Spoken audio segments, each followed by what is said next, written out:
Akizungumza alipotembelea na kujionea hali ilivyo kwenye baadhi ya makazi ya wananchi katika kata ya Kaliua na kata ya Ufukutwa, mbunge wa jimbo la Kaliua Enock Tama amesema pamoja na ujenzi wa barabara za lami unaoendelea kuwa na tija kwa wananchi, ameiomba TARURA kupitia mkandarasi anayejenga barabara hizo kuchukua hatua ya dharura ikiwemo ujenzi wa mitaro ili kupunguza tatizo la maji ya mvua kutwama kwenye makazi ya wananchi.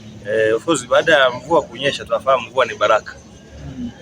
Lakini muda mwingine inakuja na mambo mengine. Sasa kuna namna ambavyo maji yatembei kwenye njia zake. Yamejaa, yanatoka barabarani mpaka yanaingia kwa watu. Na ni vile tu tumechelewa kidogo. Kuna sehemu maji yamejaa mpaka huko. Hapa kama tumekuja manager ndio mvua imechangamka, tungeona ukubwa vizuri zaidi. Lakini saizi maji yashafanyaje? Yameshapungua. Mimi tu niombe jambo hili tulichukue kwa dharura yake. Kwa maana huo mchao tu utimbwe kwa haraka zaidi. Na ikiwezekana hiyo kazi ianze leo. Suluhisho la hata kama sio la kudumu kwa leo, lakini tushauriane namna kwa kipindi cha temporary, yes. Tuwasaidie Watanzania wenzetu, Wanakaliua wenzetu. Meneja wa wakala wa barabara vijijini na mijini TARURA wilaya ya Kaliua, mhandisi Robert Kisandu, ameahidi kumwelekeza mkandarasi kuweka mitaro ya dharura kwenye barabara zinazojengwa ili kuwaondolea adha wananchi kipindi hiki mvua zinaendelea kunyesha. Tulipokuwa tunajenga hiyo barabara kutoka NMB kuzunguka kule Msufini, kwa kwenye itokea adha kama hii.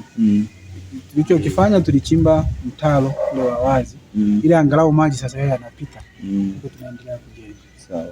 Tutakachofanya ni hicho kwa hapa. Sawa. Na bahati nzuri mashine ipo. Kuna mvua sasa inataka kulani. Inawezekana hata leo uje na nia. Greda ipo. Kwa nitamwambia tu nani operator. Aje mara moja nije nimwelekeze. Shingo na laborers hawa tusaidie kuyatoa tu sasa haya.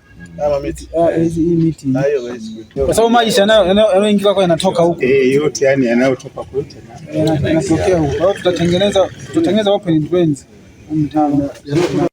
Awali mmoja wa wananchi amesema mvua zinazoendelea kunyesha huenda zikaendelea kuleta athari zaidi kama changamoto ya mitaro haitatatuliwa. Kwa majina anaitwa Neema Jonas Gahu, ni mkazi wa Kaliua Magharibi.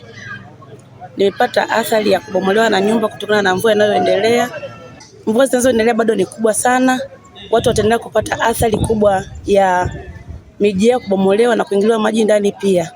Hivyo serikali naiomba ya Mama Samia pamoja na mbunge wetu mzuri na madiwani itengeneze mitaro kwa ajili ya maji, watusaidie na watuangalie kwa jicho lingine tena wananchi wa Kaliua.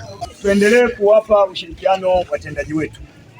Sawa ndugu zangu, mwenyekiti wa kitongoji. Naam. Tuendelee kumpa au kuwapa ushirikiano au mainjinia wetu wakati watakapokuwa wamekuja muda fulani. Watakuja hapa mpaka saa 11, tutarudi kuja kuangalia hali inakwendaje.